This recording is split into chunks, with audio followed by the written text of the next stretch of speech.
Bonjour à toutes et à tous. Bonjour à toutes les personnes qui sont avec nous au Gazette Café pour ce café société qui va traiter de l'économie sociale et solidaire. Alors, un terme que l'on entend beaucoup et derrière lequel tout le monde ne met pas des choses très précises. Et on va essayer aujourd'hui de vous faire découvrir le potentiel de cette économie sociale et solidaire et son apport au territoire surtout puisque c'est le propre de cette économie. On verra pourquoi et comment.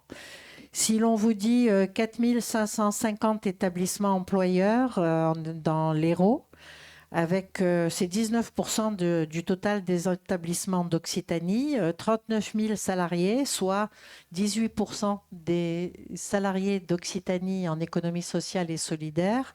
Donc, c'est dire que c'est un secteur vivace dans l'Hérault et qu'il concerne bien sûr des emplois dans la viticulture, l'agroalimentaire, les services à la personne, l'environnement, les activités de recyclage, le tourisme. Toutes les activités peuvent être déclinées sous mode d'une économie sociale et solidaire avec à l'intérieur économie, donc les règles d'une entreprise bien sûr, sociale et solidaire, un objectif social avec des valeurs de solidarité qui vont être ce qui donne du sens et ce qui justifie l'existence de ces entreprises d'économie sociale et solidaire. Alors, pour cela, le département de l'Hérault est fortement impliqué dans cette dynamique d'économie sociale et solidaire, bien entendu.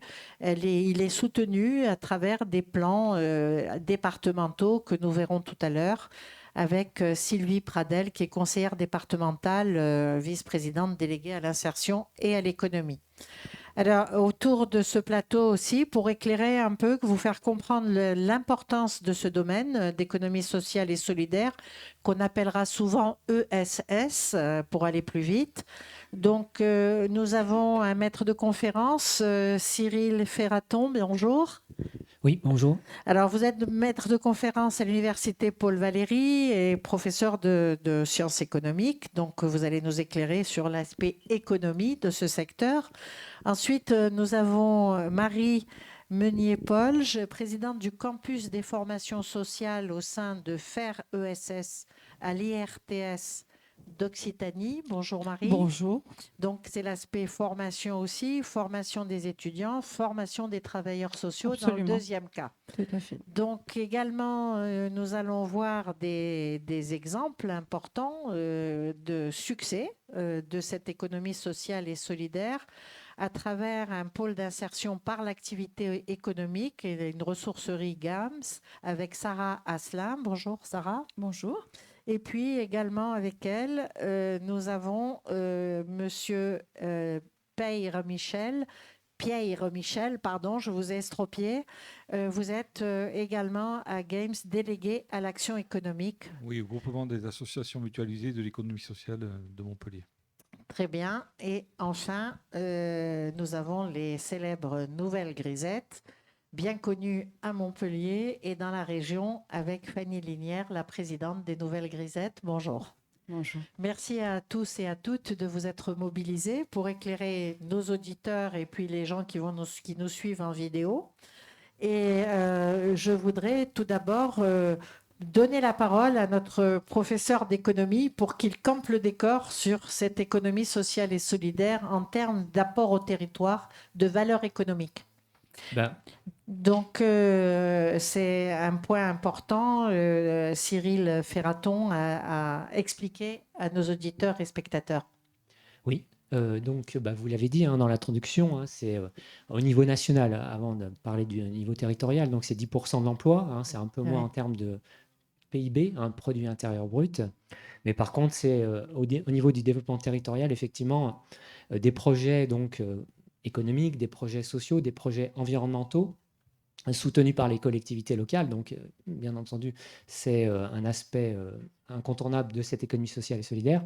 Mais ce qui est surtout mis en avant, et c'est une des raisons pour lesquelles cette économie sociale et solidaire est soutenue, c'est l'emploi. car donc si au niveau national, donc c'est 10% de l'emploi, dans certains territoires, c'est beaucoup plus, Bien sûr. notamment dans les territoires ruraux. Hein, si on va en Lozère, par exemple, hein, c'est 25% de l'emploi, voire au-delà.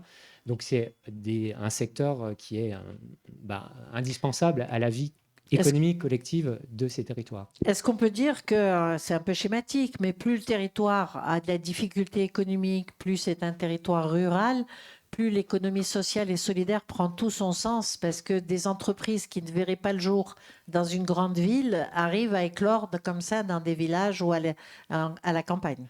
Oui, alors il y a cet aspect, ça vient se suppléer à des organisations économiques qui ne sont pas présentes, mais il ne faut pas réduire cette économie sociale et solidaire simplement à cet aspect. Ouais, ça existe Joker par économique. défaut.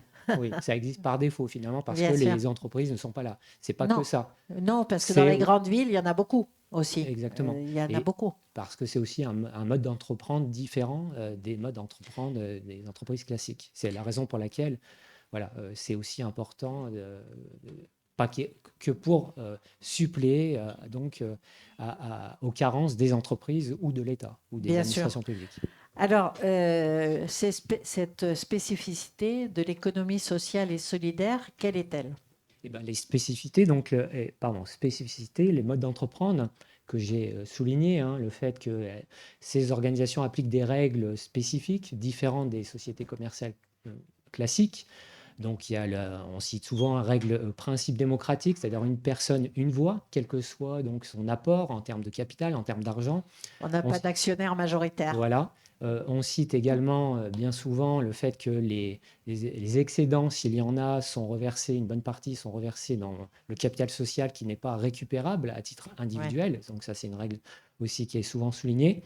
L'autre principe qu'on souvent, c'est la libre adhésion, qui est bon, il y en a d'autres règles, mais le principe démocratique, le fait qu'il y ait une lucrativité également limitée ou interdite, est donc un principe. Un apport aux salariés, un apport à un oui. Il y a souvent quelquefois des directions collégiales aussi.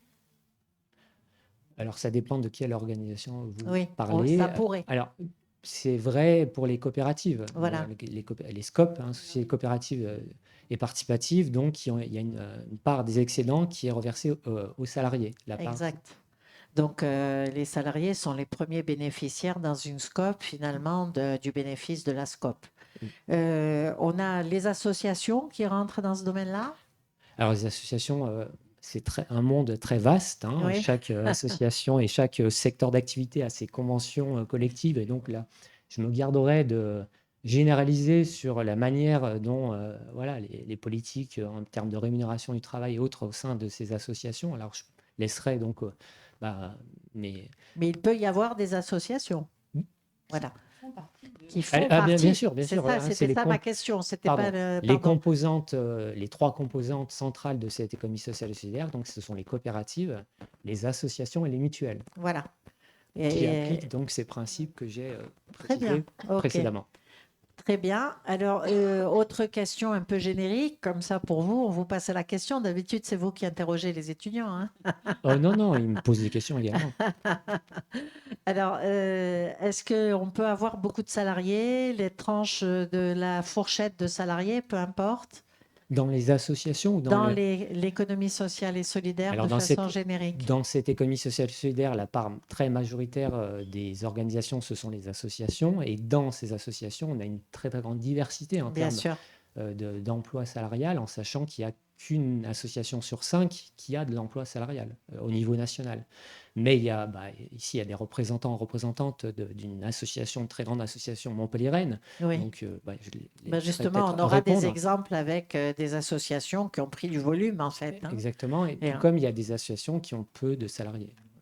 Et d'ailleurs, on aimerait bien avoir les clés du succès par ces associations. Vous allez nous dire comment ça a fonctionné pour réussir ainsi. Et donc, très bien, merci beaucoup Cyril Ferraton.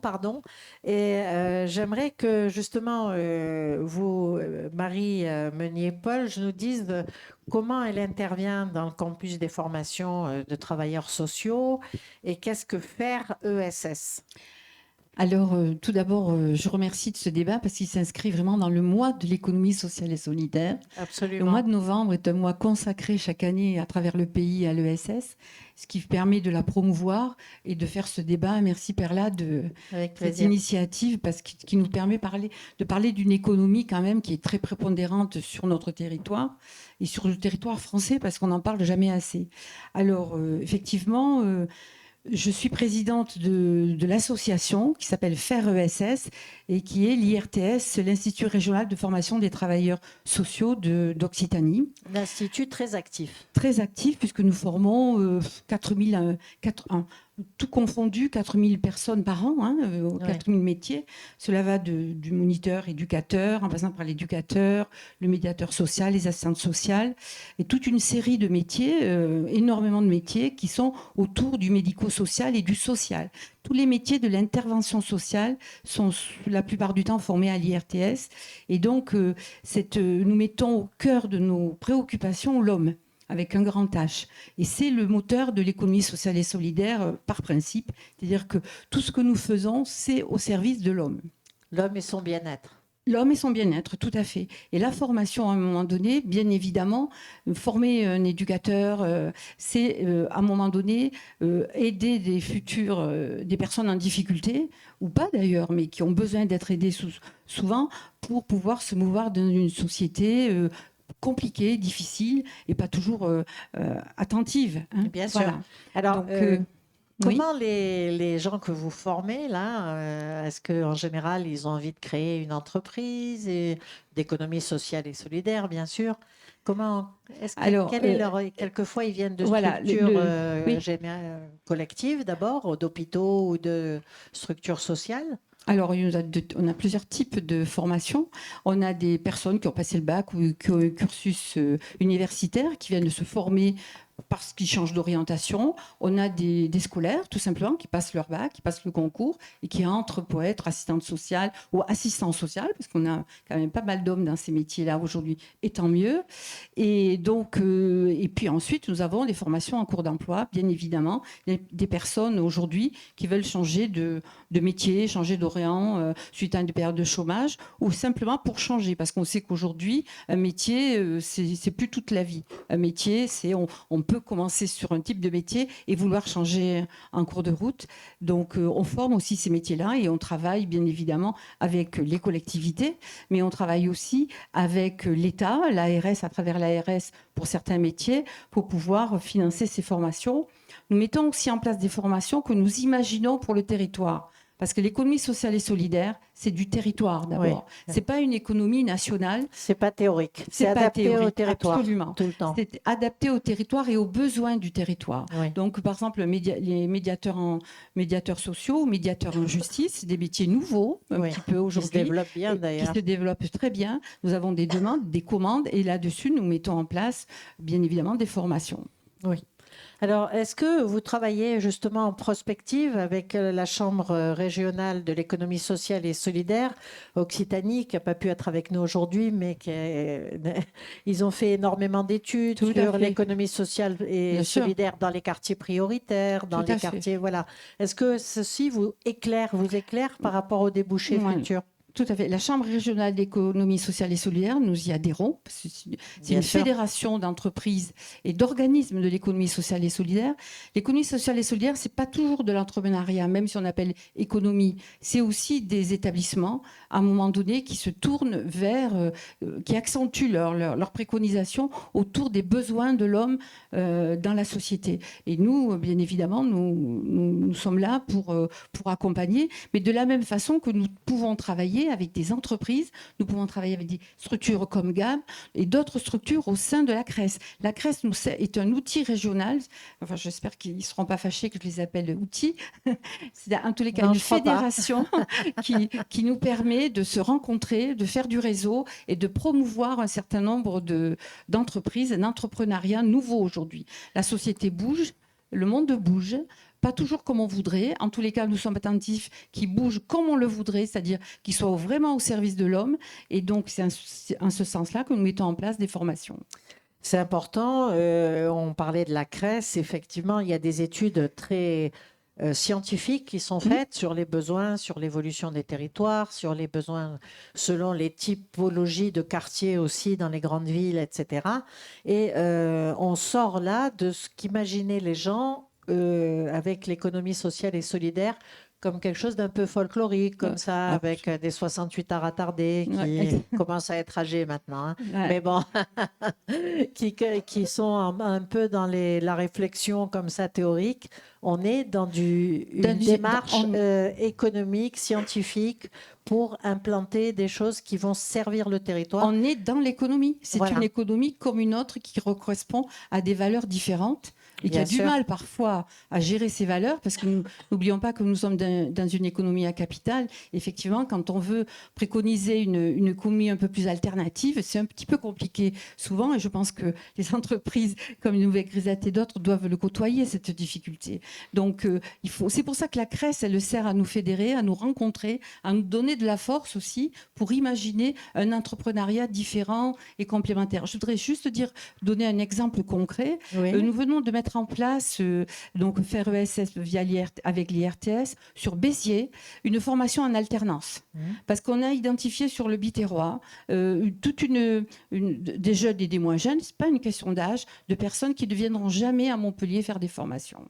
Jamais. Formation d'éducateurs, jamais ils viendront. Ils n'ont pas de la passeport. Distance, la mobilité, le logement sont des freins terribles. On sait que sur Béziers et d'autres territoires, il y a besoin. Il y a des besoins énormes. Donc, nous nous déplaçons avec l'aide du département de l'Hérault qui nous cofinance là-dessus. Nous nous déplaçons et nous avons une promotion d'une 30aine de personnes aujourd'hui qui vont être formées au métier de l'intervention sociale et qui resteront sur le territoire du Biterrois. Ensuite, ils vont irriguer le territoire. Et ils vont irriguer le territoire, des territoires qui en ont bien besoin, de cohésion sociale, de relations saines. C'est ça l'économie sociale et solidaire. Elle apporte cette cohésion au plus près de chacun. Voilà. Cyril Ferraton, pour vous qui êtes universitaire, c'est important que ces formations se déplacent comme ça sur le territoire? Oui, bien sûr. C'est important, c'est une synergie entre vos deux structures de formation finalement. Oui, il y a une convention entre FERESS et l'université l'université Paul Valéry, donc, voilà. Depuis très très longtemps en fait. Hein. Voilà, donc alors avant que ce soit l'économie sociale, c'était l'intervention développement social qui existe toujours, là c'est la convention qui existe aujourd'hui, mais oui, il y a toujours des partenariats, tout comme il y a Paul Valéry à Béziers également. Bien sûr, on voit bien qu'il y a une démarche extrêmement forte de convergence pour l'intérêt des territoires. Il faut dire qu'en France, on est à 2 038 000 salariés, c'est quand même quelque chose. 200 000 entreprises, c'est 14% de l'emploi privé et c'est 10% du PIB, donc ça n'est pas rien. J'espère que je ne me trompe pas sur les chiffres, à peu près. C'est même plus que ça. Vous voyez, c'est magnifique, c'est quand même un très beau secteur qui vaut la peine d'être découvert et d'être... si quelqu'un veut créer des activités, ça vaut la peine de regarder de ce côté-là, parce qu'on a à la fois l'économie et en même temps, on a le côté de sens et d'apport au territoire. Alors, on va prendre des exemples à présent d'économie sociale et solidaire, et je voudrais demander à Sarah Asselin, qui est directrice du pôle d'insertion par l'activité économique de la ressourcerie GAM. On dit GAM ou GAMS d'ailleurs? GAM. GAM, oui, pas à l'anglaise. Non, pas du tout. S'il vous plaît. GAM. Alors, depuis 1976, les GAM commencent à émerger, là? Oui, alors oui. C'était les prémices. Oh, même avant. Même l'après-guerre. Oui, tout à fait. C'est des mouvements d'après-guerre de bénévoles qui ont identifié des besoins. Oui. Et effectivement, en 1976, on est sur une structuration, une professionnalisation, puisqu'on met en œuvre des politiques publiques. Mais ça remonte à bien plus loin. Oui, vous êtes effectivement ciblé, vous, sur les politiques publiques, les solidarités? Oui, alors on met en œuvre des politiques publiques. Ça, c'est important, c'est notre action. Après, on garde aussi notre liberté d'association, qui essaye d'identifier des besoins sociaux, qui essaye de faire des propositions et de travailler en partenariat avec les collectivités publiques. Donc, vous pouvez être amené à adapter votre activité, créer complètement un secteur adapter, parce qu'il a émergé proposer, un besoin. Exactement, adapter, proposer. On voit des mutations et des changements sans cesse dans les publics accompagnés et on se doit d'être un acteur qui a en capacité de faire des propositions aux collectivités publiques. Alors, combien de salariés à GAM? Alors 700 salariés en constante. Sur le pôle insertion par l'activité économique que je dirige, il y a un peu plus de 500 salariés en insertion par an qui passent sur nos ateliers et chantiers d'insertion et notre association intermédiaire. C'est quand même énorme. C'est un très gros pôle. On est une très grosse structure d'insertion par l'activité économique, la plus importante d'Occitanie et une des plus importantes en France. Ouais. Alors, vous insérez, vous hébergez aussi les Alors personnes aussi, qui dans les sont actions là. de Je voudrais gamme, que vous nous décriviez un peu votre activité. Alors, GAM, c'est 4 pôles d'activité. Donc, on intervient auprès de personnes fragilisées, en perte d'autonomie, donc fragilisées par l'absence de logement, par des problèmes de santé, par le chômage, par exemple. Et donc, 4 pôles d'activité. Un accident de vie, le handicap, tout ce qu'on peut imaginer comme difficulté qu'on peut rencontrer dans la vie. Donc, à GAM, sur 4 pôles d'activité, on essaye d'apporter des réponses. Donc, un pôle aide et soins à domicile. Donc on soigne, on accompagne au quotidien avec des aides à domicile. Un pôle accueil en urgence pour les personnes sans abri qui peuvent venir prendre un café, se réchauffer, se doucher, bénéficier de la domiciliation postale. Et puis après, tous les dispositifs d'hébergement et de logement qui existent dans l'accompagnement social, ainsi que la demande d'asile, qui est une grosse activité de GAM également. Un pôle animation de la vie sociale où on fait des choses très larges. On fait du soutien scolaire, on fait de l'accès à la culture, des ateliers numériques, tout ce qu'on peut imaginer. On est centre social CAF agréé, on gère des espaces de vie sociale. Et le pôle que je dirige, c'est l'insertion par le travail. Oui. Donc on s'adresse à des personnes qui ont des difficultés d'accès à l'emploi. C'est-à-dire c'est pas le demandeur d'emploi lambda, c'est celui qui a besoin d'une étape. Qui a du mal à trouver quelque chose. Il a besoin d'une étape, il a besoin d'un accompagnement. Donc nous, on lui propose un contrat de travail. Alors tout ça est une action réglementée, financée par l'État, le département, l'Europe. C'est important de le dire quand même.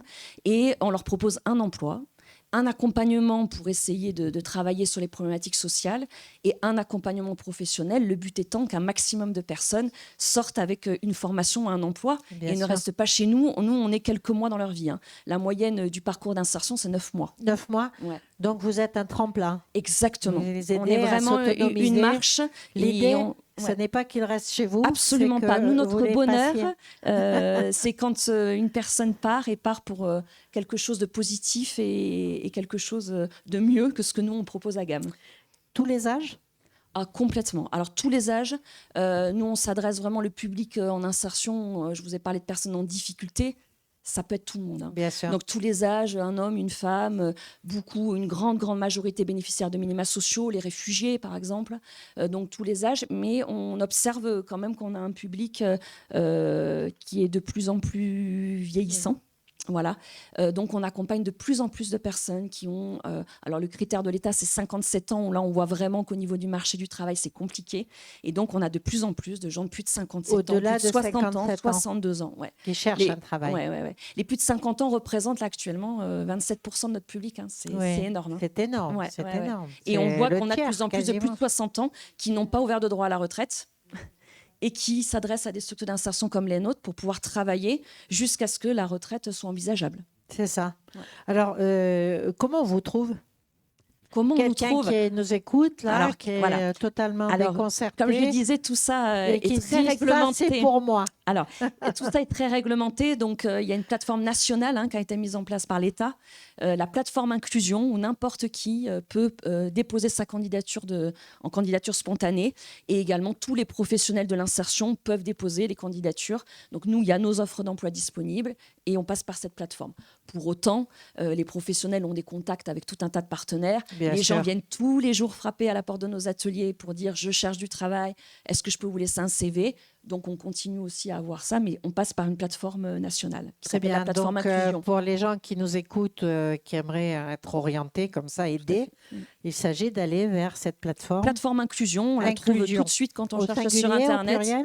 Au singulier. Inclusion. Et on trouve toutes les structures d'insertion par l'activité économique, les chantiers d'insertion, les entreprises d'insertion, leur offre, leur disponibilité. C'est sur toute la France et donc on peut candidater. Merci Sarah Asselin, c'est précieux parce que ça peut aider effectivement des gens qui ne sauraient pas comment où tirer le fil, le bon fil. Voilà. Alors Michel Pierre est avec vous, il est directeur de mission du développement durable et non, vous n'êtes plus ça, pardon. Et donc, vous avez fini. En tous les cas, vous êtes toujours, mais vous ne parlez pas de cette position-là. Vous voulez parler au niveau de Games, vous vous occupez de la mission emploi ? Alors, je suis bénévole à GAM. Oui. Je suis administrateur de l'économie sociale et de l'insertion par l'activité économique au sein de GAM.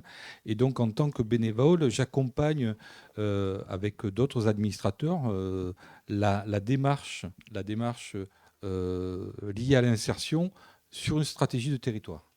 Et cette stratégie de territoire, aujourd'hui, elle est... Alors, pour les économistes, on pourrait parler de Kate Raworth et de la théorie du donut, de l'économie régénérative. C'est grosso modo, il y a des limites planétaires, il y en a 9 qui sont toutes en train de sauter dans la grande sagesse de l'humanité, vu la manière dont on consomme les ressources de la planète.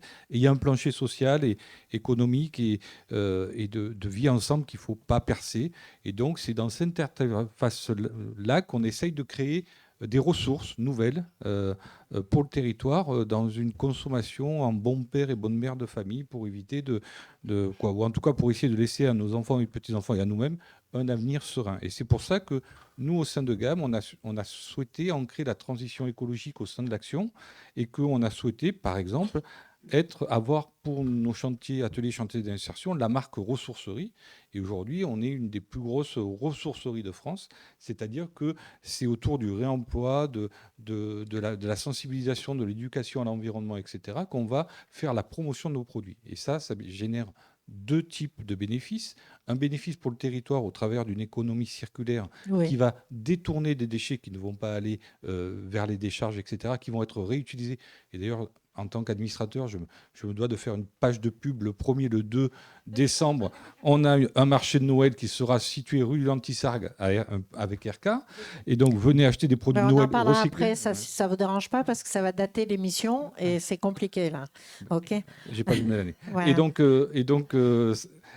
donc, ça, c'est le premier élément. Le deuxième élément, c'est que la question du sens par rapport à l'insertion par l'activité économique et par rapport au rôle que les personnes jouent au sein de nos ateliers chantiers d'insertion quand elles semblent éloignées du travail, c'est pas pareil le matin d'aller travailler en disant tu vas aller repriser un truc, tu vas aller fabriquer un sac, que tu vas sauver la planète. Et en fait, on upgrade la manière où on les met en surplomb de leur objectif par rapport à leurs propres conditions.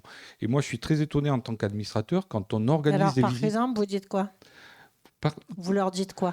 On leur dit qu'il y a des enjeux planétaires. Vous expliquez le contexte général. Mais ils le comprennent tout de suite. Et quand on est aussi sur d'autres pôles de gamme, sur l'insertion, sur l'habitat, etc., on voit bien qu'ils ont envie de prendre une part active.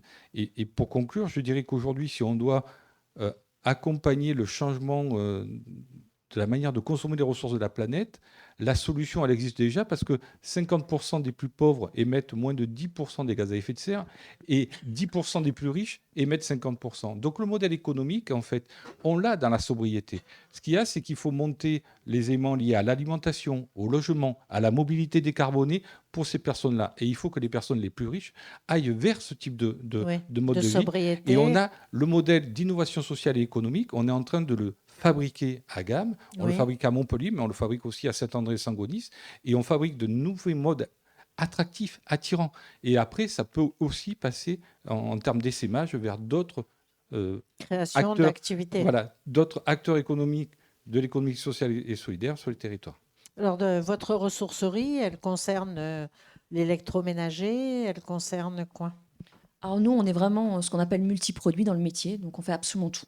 Donc le mobilier, le pro, ce que vous avez à la maison, le textile, absolument tout. Ouais. Textile, décoration, tout ce qui est déchets électriques et électroniques. Donc voilà, on est vraiment multiproduit. Ouais. Voilà. Et donc une éducation à la sobriété, un réemploi de tous ces... On jette moins, on apprend à jeter moins, à avoir une économie circulaire. Et en plus, ça crée de l'emploi, donc c'est tout bénéfice pour tout le monde. Le cœur de métier à GAM, c'est l'insertion. C'est vraiment, voilà, c'est vraiment créer de l'emploi et l'insertion. Et c'est vrai que l'activité de ressourcerie est un bon outil pour faire de l'insertion. Parce qu'effectivement, il y a vraiment de la valeur ajoutée à proposer des activités qui sont utiles. Pendant longtemps, les associations comme les nôtres, on pensait qu'on nous donnait des choses, il fallait trier, c'était pas très propre. Voilà. Et on vendait à tout petit prix à des gens en difficulté. On est complètement sortis de ça. On est aujourd'hui Il y a des de jolies professionnels de boutiques. l'économie circulaire, on a des outils, il y a du référencement et du coup, voilà, donc on a 6 sites sur lesquels on a ces activités de ressourcerie et donc on peut nous retrouver donc avec des particularités. Par exemple, vous dites qu'est-ce qu'on vend ? À la gaminerie, voilà, qui est une de nos ressourceries, à nos ateliers d'insertion, on va trouver tout ce qui est dédié aux enfants. C'est mignon. Des jouets, des Voilà. vêtements, etc. Voilà, chaque site a une identité un peu En plus, c'est un particulière. achat éthique, donc c'est sympathique. Complètement. Voilà, ça fait Exactement. plaisir. Ouais. Donc, au moment des cadeaux, pensons-y. Il faut y penser. Merci, merci à vous, Michel Pierre et Fanny Linière. J'aimerais que Fanny Linière, nous dise un peu comment ont évolué, quelle a été la création des grisettes et comment ça a évolué.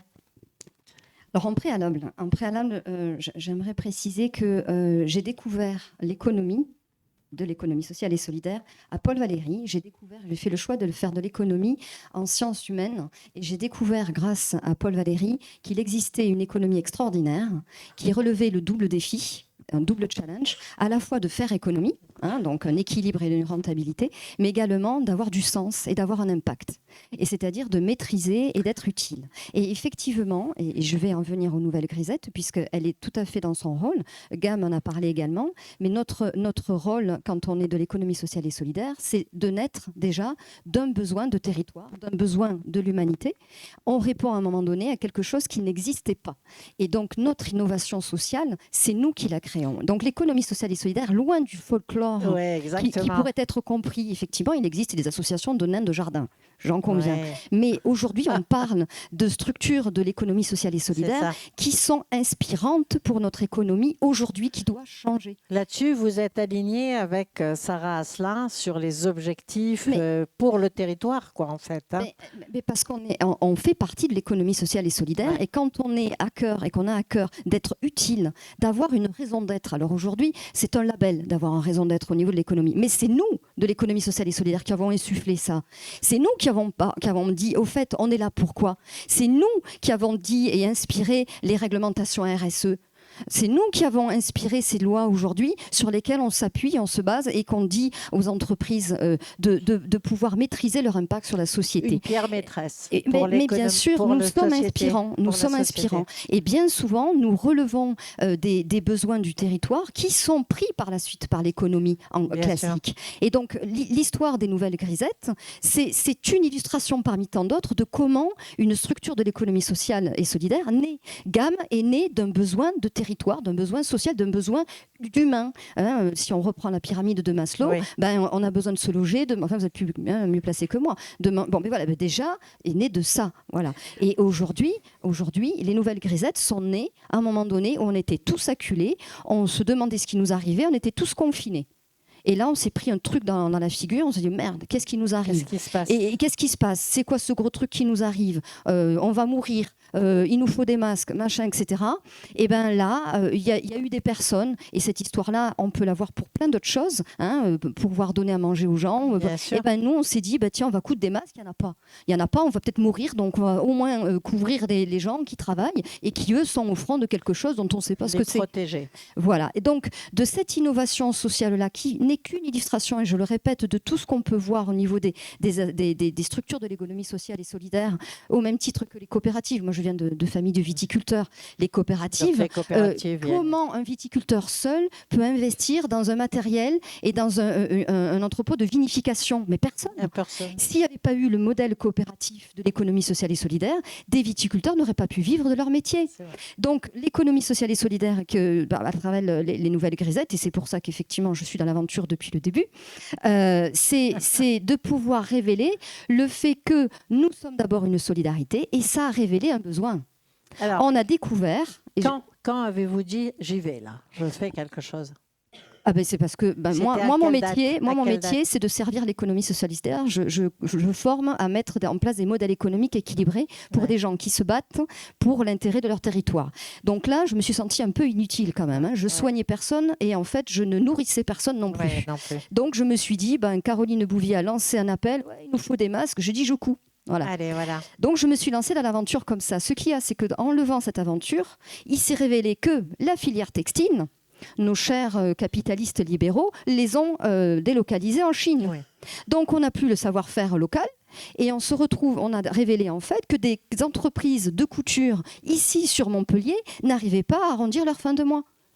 Donc, en fait, on a commencé à activer ce métier-là et en fait, de cette solidarité a révélé un besoin. Et aujourd'hui, les nouvelles grisettes, si je vous la résume en impact, puisqu'on est en mode impact, tant qu'à faire.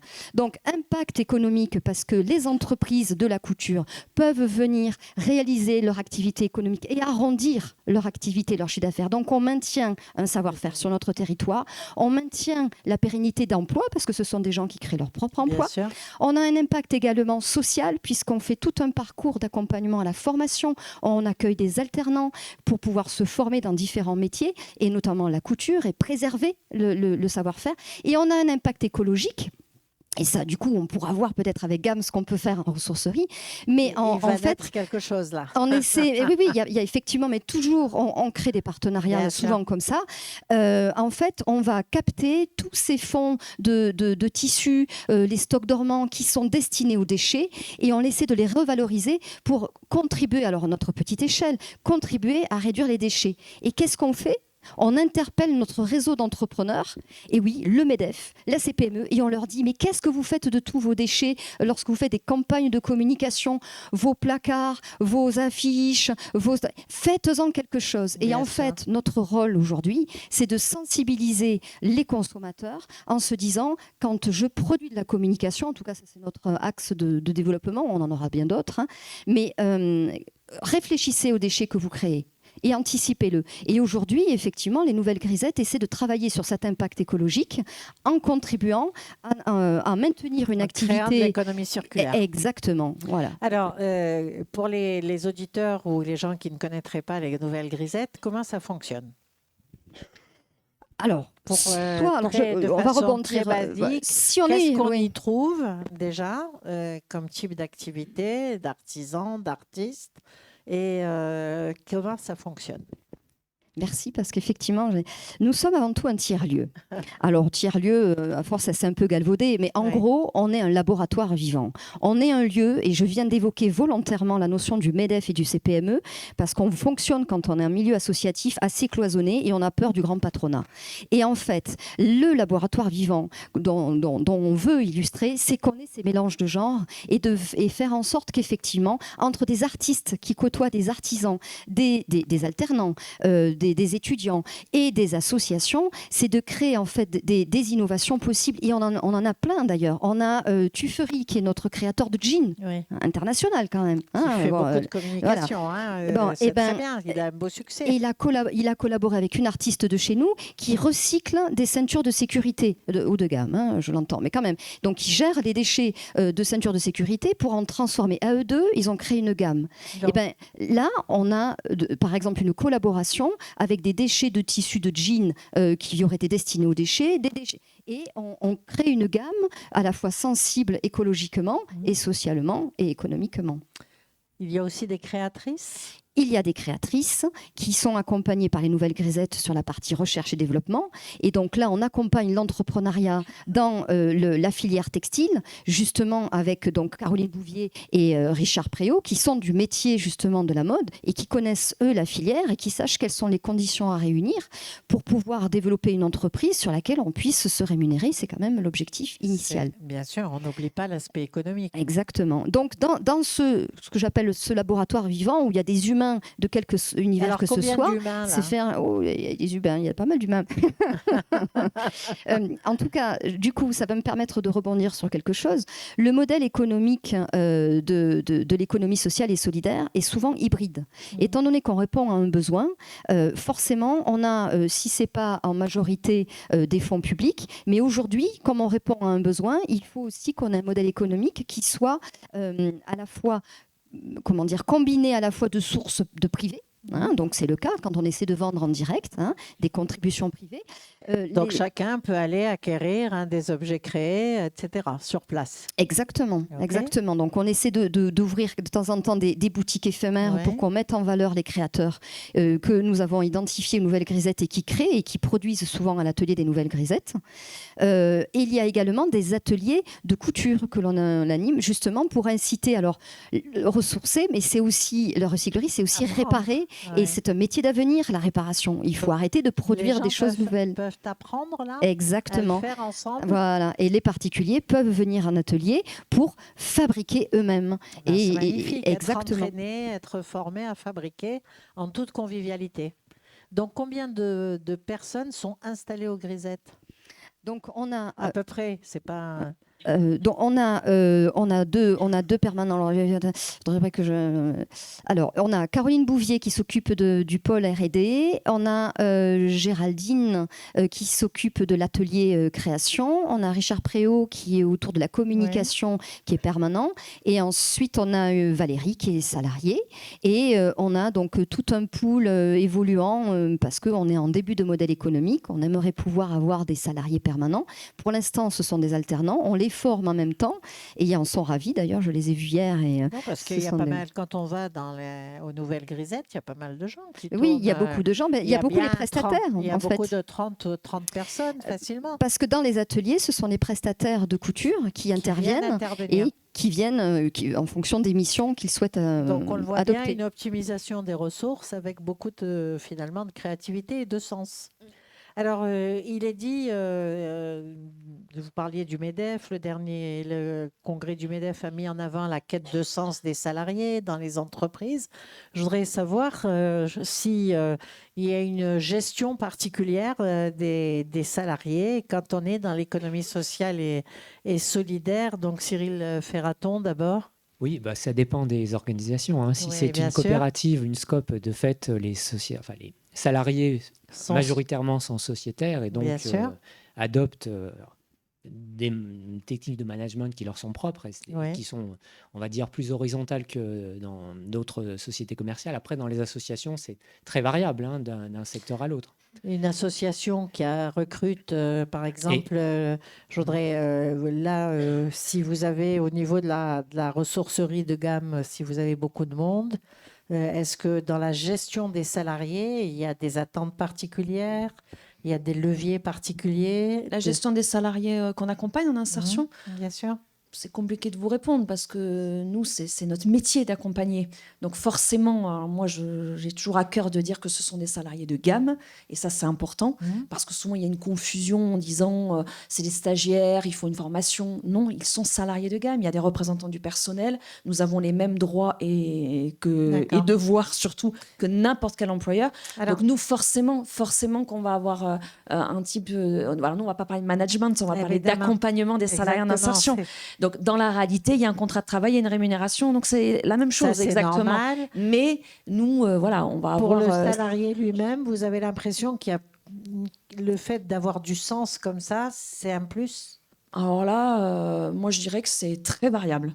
D'accord. Voilà. Plus Il ou ne faut moins perçu. absolument pas idéaliser notre secteur, hein. Les gens sont là parce qu'à un moment, ils ont besoin d'un travail et d'une rémunération. Bien sûr. Donc, tout le monde ne vient pas chercher voilà, l'activité de réemploi, l'impact qu'il va avoir sur la réduction des déchets. Ce serait un mensonge de vous dire ça. Pour autant, certains, véritablement, Sans sens. nous expriment le fait que de travailler à gamme avec des activités de ressourcerie, mais on en a d'autres, hein. On fait nous aussi de la couture, du repassage, du bâtiment, de la Ouais, menuiserie, etc. Certains, effectivement, cette question de sens et d'utilité sociale, parce que nous, il y a une forte utilité sociale Oui. aussi. On s'adresse aussi par l'accès à des biens de qualité à petit prix à des gens en difficulté. Et le volet environnemental, oui, pour certains, ça a vraiment du sens et ça donne de la valeur ajoutée au poste proposé. Bien sûr. Merci Sarah Asselin, pardon. Je voudrais demander à Marie Meunier-Paul si les gens qui viennent se former à l'IRTS ont ces questions de sens et d'utilité en tête. C'est un plus? Oui, je vais répondre et je réponds oui et cherche du sens et cherche de l'utilité sociale. Bien souvent, les travailleurs sociaux, toutes les personnes qui viennent chercher une formation, leur première demande est en quel sens je peux être utile à la société et retrouver aussi des valeurs. Le sens et les valeurs sont des choses aujourd'hui qui manquent beaucoup. Et on retrouve beaucoup de cette demande de valeurs quand on s'occupe de l'humain.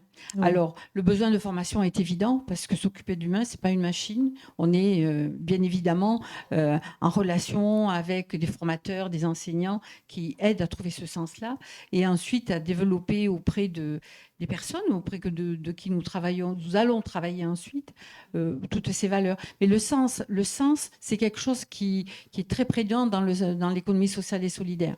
Ce que je voudrais dire, en écho à ce que disait Sarah, c'est que je pense qu'aujourd'hui, le monde de l'ESS dont on parle n'est pas toujours très vertueux, parce que la société ambiante n'est pas toujours vertueuse. On le voit à travers, et on subit souvent le contre-coup de cette société qui nous oblige et qui nous contraint parfois sur la notion de profit, sur un certain nombre de choses auxquelles on aurait aimé donner plus de sens, qui nous contraint à d'autres choses, sur le paiement des taxes fiscales, etc. C'est vrai qu'on préférerait parfois avoir plus un retour sur l'entreprise que de payer des taxes fiscales telles que nous les payons par ailleurs. Donc, c'est un monde, c'est compliqué l'ESS, mais moi j'ai confiance parce que c'est une économie qui existe depuis tellement longtemps, qui met tellement du sens aujourd'hui à l'homme et qui a permis à travers les années, alors on parlait de GAM qui est créé depuis très très longtemps, mais à un moment donné, la solidarité, ce sont des hommes et des femmes qui se sont réunis et qui ont dit on va faire quelque chose. Je vais prendre un exemple sur les mutuelles. Oui. La première mutuelle de santé a été créée en 1880 à Montpellier.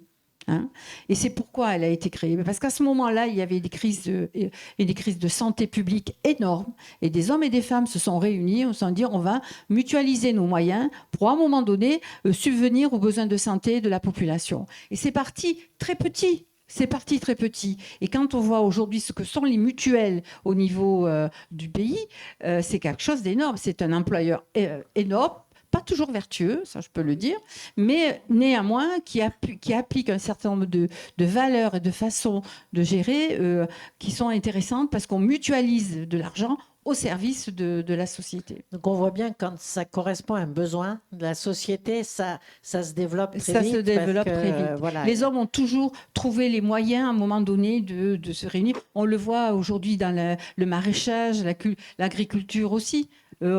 Pourquoi aujourd'hui on tend tous à avoir, enfin quand on le peut bien évidemment, un jardin, acheter à proximité ses légumes, c'est des valeurs, on recherche de la valeur en faisant ça. C'est ça, Voilà. donner un petit sens à la consommation qu'on a Absolument. ou à son activité finalement. Et à l'économie, parce que c'est de l'économie. Cyril Ferraton, au niveau économie, on voit cette étape où si ça correspond à un besoin, quel que soit le secteur, ça se développe bien.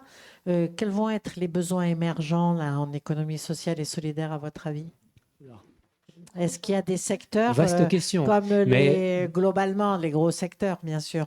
On parle beaucoup aujourd'hui de l'écologie, donc il y a Oui. des projets environnementaux qui se développent énormément dans le champ de l'économie sociale et solidaire, et notamment, alors je vais encore parler des coopératives, je suis désolé, mais il y a une organisation spécifique qui s'appelle les sociétés coopératives d'intérêt collectif. C'est un statut qui existe depuis 20 ans, et qui présente la particularité d'adopter du multisociétariat, donc c'est-à-dire qu'il peut y avoir des salariés, des usagers, consommateurs, des collectivités publiques. C'est mixte. Ça C'est peut mixte, être, voilà, c'est intéressant. Et dans les créations de SIC, il y a un grand nombre de projets environnementaux. Donc ça, c'est des besoins, bien sûr, émergents.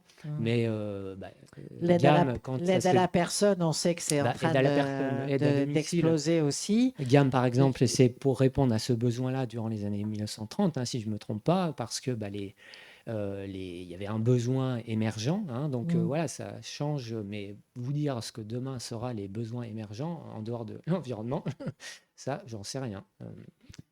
Enfin, je ne suis pas devin, quoi. En tous les cas, sur ces deux aspects-là, déjà, on sait que c'est en train de se développer énormément, que ce soit le développement durable et l'écologie ou l'aide à la personne, ça, on est certain. Il y a pas mal aussi de choses dans le médical, de développement dans le médical, pour les déserts médicaux, etc. Il y a quelques initiatives, Marie, ça de création comme Oui, ça. par rapport aux déserts médicaux, oui, il y a des centres de santé qui se créent aussi, avec la volonté publique aussi. Souvent, la volonté publique, c'est-à-dire les élus, les territoires, veulent à un moment donné que qu'il y ait des médecins sur les territoires, parce que qui dit médecin dit école, dit population qui s'installe, dit entreprise. Donc effectivement, ça correspond aussi à une dimension de l'économie sociale et solidaire que de créer ces centres de santé qui commencent à fleurir. C'est important. Ça oui. c'est très, très important. On commence à voir même des municipalités recruter un médecin, un infirmier, etc. Enfin, ils essaient de recruter parce qu'il n'y en a pas beaucoup. Tout à fait. Mais c'est compliqué. Mais effectivement, il y a une vraie volonté politique au sens noble du terme. Parce que ça veut dire irriguer les territoires, permettre aux personnes de rester dans leur village. Et Dieu sait que la ruralité a besoin de vivre aujourd'hui. Alors, c'est tout à fait intéressant et on voit que ça avance vite finalement. Oui, Fanny Linière, dans vos rêves comme ça, qu'est-ce que vous voyez comme développement au Grisette? Encore plus de coopération, plus de découvertes en commun, plus de co-construction? Comment vous voyez l'évolution? Je n'ai pas des rêves, j'ai des projets.